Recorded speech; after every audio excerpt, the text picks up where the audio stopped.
নমস্কার বন্ধুরা, আপনারা দর্শন করছেন চন্দননগর বিদ্যালঙ্কারের মা জগদ্ধাত্রী প্রতিমা। এবছরে মায়ের সাজে অভিনবত্ব রয়েছে। মায়ের সাজ পুরোপুরি সৃজন করা হয়েছে ঝিনুক এবং শঙ্খ দিয়ে। মাকে আপনারা দর্শন করুন, খুবই সুন্দর হয়েছে, এক কথায় অনবদ্য।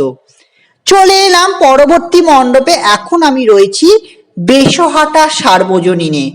এবছরে ৭৬তম বর্ষে বেশহাটার ভাবনা হলো চন্দননগরের ইতিবৃত্ত। সেই সাবেকি ফরাসি কলোনি, এই শহরের বয়স কিন্তু ৩৫০ বছরের ঊর্ধ্বে। তো চন্দননগর মানেই আবার বিপ্লব তীর্থ বলা হয়। গত বছর ৭৫তম বর্ষে সেই বিপ্লবীদের ট্রিবিউট দিয়েছিলেন বেশহাটা। আর এবছর চন্দননগরের যে শহরে পরতে পরতে যে ইতিহাস লুকিয়ে রয়েছে, নানা কীর্তি রয়েছে, সেইগুলোকে নানাভাবে তুলে ধরেছেন।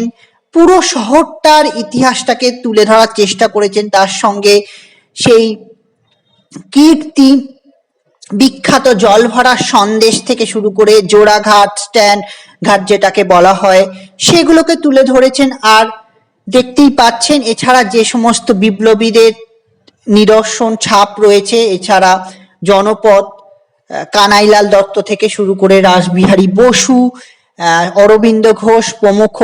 আর মাকে আপনারা দর্শন করুন এবং মায়ের নিচে একটি প্রতিকৃতি রয়েছেন, দেখুন সারদা মা। আপনারা জানেনই তো, সারদা মাই তো জগদ্ধাত্রী। তো মাকে দর্শন করুন। আর এখন আমি টেমাথার রানীমাকে দর্শন করতে এসেছি।